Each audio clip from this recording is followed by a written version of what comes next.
Hello বন্ধুরা, প্রিয়া ইপসে কিচেনে তোমাদের সবাইকে স্বাগত। আজকে তোমাদের সাথে শেয়ার করলাম মাছের মাথা দিয়ে বাঁধাকপির রেসিপি। শীতকালের বাঁধাকপি আমরা প্রত্যেকেই খেতে ভালোবাসি, সেটা নিরামিষভাবে হোক বা আমিষভাবে। একদম অনুষ্ঠান বাড়ির মতন মাছের মাথা দিয়ে বাঁধাকপি কিভাবে বানাবে সেটাই আজকে ভিডিওর মাধ্যমে শেয়ার করলাম। রেসিপিটা ভালো লাগলে প্লিজ আমার চ্যানেলটিকে লাইক ও সাবস্ক্রাইব করে দিও। তবে দেখে নাও আমি এটা কেমনভাবে তৈরি করি। মাছের মাথা দিয়ে বাঁধাকপি করার জন্য আমি একটা কাতলা মাছের মাথা নিয়েছি গোটা, আর আলু নিয়েছি। দেখো, আলুটা আমি এরকম ছোট ছোট টুকরো করে কেটে নিয়েছি। প্রথমে একটা মশলা বানিয়ে নেব।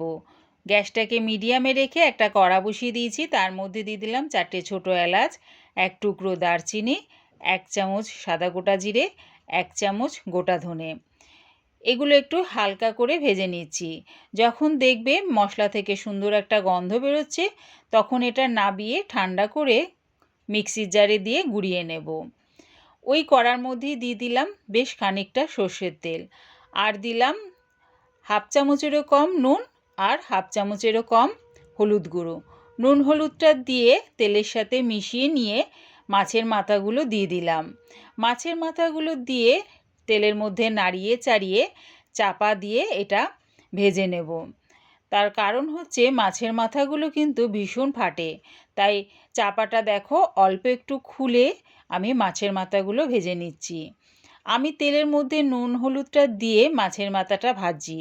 তোমরা চাইলে আগের থেকে মাছের মাথার মধ্যে নুন হলুদ মাখিয়ে তারপর তেলের মধ্যে দিয়ে মাছের মাথাটা ভাজতে পারো। দেখো, উল্টে পাল্টে লাল লাল করে মাছের মাথাগুলো ভাজা হয়ে গেছে। এবারে এগুলো নামিয়ে নিলাম।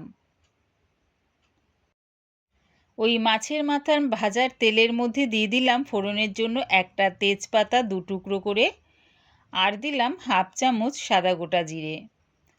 যখন দেখবে ফোড়নের থেকে সুন্দর একটা গন্ধ বেরোচ্ছে, তখন দিয়ে দিলাম 2টো মাঝারি সাইজের পেঁয়াজ কুচি। পেঁয়াজ কুচিটা দিয়ে তেলের সাথে একটু নাড়িয়ে চাড়িয়ে নিলাম, তবে লাল লাল করে কিন্তু ভাজলাম না। একটু নাড়িয়ে চাড়িয়ে দিয়ে দিলাম আলুর টুকরোগুলো। তার কারণ আলুগুলোও আমাকে ভাজতে হবে। আলুগুলো ভাজতে গিয়ে পেঁয়াজগুলো কিন্তু পুড়ে যাবে, তাই পেঁয়াজগুলো একটু নাড়িয়ে চাড়িয়ে আলুগুলো দিয়ে একসাথে আমি দেখো লাল লাল করে ভেজে নিলাম। এর মধ্যে দিয়ে দিলাম 2টো মাঝারি সাইজের টমেটো কুচি। টমেটো কুচিটা দিয়ে একটু নাড়িয়ে চাড়িয়ে নিলাম। তারপরে দিলাম 1/2 চামচ হলুদ গুঁড়ো, 1/2 চামচ লঙ্কার গুঁড়ো, 1 চামচ আদার পেস্ট, আর দিলাম স্বাদ অনুযায়ী নুন। সব মশলাগুলো দিয়ে আলুর সাথে ভালো করে মিশিয়ে নিলাম। এবারে আমি দিয়ে দিচ্ছি বাঁধাকপি। একটা ছোট সাইজের বাঁধাকপি আমি দেখো এরকমভাবে কুচিয়ে নিয়েছি, আর কুচিয়ে ভালো করে ধুয়ে নিয়েছি। তার থেকে আমি অর্ধেকটা বাঁধাকপি কড়ার মধ্যে দিয়ে দিলাম। এই সময় আমি গ্যাসটাকে মিডিয়ামে করে দিয়েছি। বাঁধাকপিটা দিয়ে আলুর সাথে ভালো করে মিশিয়ে নিলাম। তারপরে বাদবাকি যে অর্ধেক বাঁধাকপিটা রয়েছে সেটা দিয়ে দিলাম পুরোটাই। বাঁধাকপিটা দিয়ে আমি চাপা দিয়ে এটা একটু নরম হতে দিলাম। কিছুক্ষণ পর চাপাটা খুলে পুরো বাঁধাকপিটা দেখো সব কিছুর সাথে মিশিয়ে নিচ্ছি। বাঁধাকপির মধ্যে কিন্তু আলাদা করে আর জল দিতে হবে না। গ্যাসটাকে মিডিয়ামে রেখে চাপা দিয়ে যদি এটা করা হয়, বাঁধাকপির থেকেই যে জলটা বেরোবে সেই জলেই কিন্তু বাঁধাকপিটা রান্না হয়ে যাবে। তাই মাঝের মধ্যে চাপাটা খুলে আমি বাঁধাকপিটা সব কিছুর সাথে মিশিয়ে নিয়েছি। দেখো, বাঁধাকপিটা কিন্তু বেশ অনেকটা নরম হয়ে গেছে, আর অনেকটা কমেও গেছে কিন্তু। এবারে আমি এর মধ্যে দিয়ে দিচ্ছি আগে থেকে ভেজে রাখা কাতলা মাছের মাথাটা দিয়ে বাঁধাকপির সাথে একটু মিশিয়ে নিলাম। তাহলে কি হবে, মাছের মাথাটা কিন্তু একটু নরম হয়ে যাবে। দিচ্ছি এর মধ্যে 4টে কাঁচা লঙ্কা। কাঁচা লঙ্কাগুলো দেখো 2 টুকরো করে নিয়েছি, সেটা দিয়ে দিলাম। চাপা দিয়ে এটা একটু হতে দিলাম। কিছুক্ষণ পর চাপাটা খুলে দেখে নিচ্ছি। এবারে আমি মাছের মাথাগুলো একটু ভেঙে দেব, তবে পুরোটা ভেঙো না, তাহলে কিন্তু বাঁধাকপিটা বেশ কাটা কাটা হয়ে যাবে। তাই অল্প করে মাছের মাথাগুলো ভেঙে দিলাম।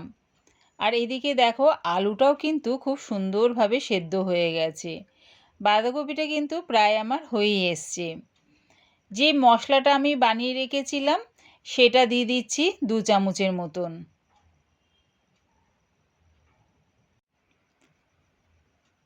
মশলাটা দিয়ে বাঁধাকপির সাথে মিশিয়ে নিলাম। বাঁধাকপির মধ্যে যে জলা ভাবটা এখনও রয়েছে সেটা আরটু আমি শুকিয়ে নেব। এবারে দিয়ে দিচ্ছি 1 মুঠ ধনেপাতা কুচি। ধনেপাতা কুচিটা দিয়ে বাঁধাকপির সাথে ভালো করে মিশিয়ে নিলাম। একবার আমার মতন করে এই রকমভাবে বাঁধাকপি বানিয়ে দেখো, একদম অনুষ্ঠান বাড়ির মতন খেতে লাগে। রেডি হয়ে গেছে আমার দারুণ স্বাদের মাছের মাথা দিয়ে বাঁধাকপি। আমার এই মাছের মাথা দিয়ে বাঁধাকপির রেসিপিটা পুরো দেখার জন্যে প্রিয়া ইপসা কিচেনের থেকে তোমাদের সবাইকে অনেক ভালোবাসা রইল। রেসিপিটা ভালো লাগলে প্লিজ আমার চ্যানেলটিকে সাবস্ক্রাইব করে দিও।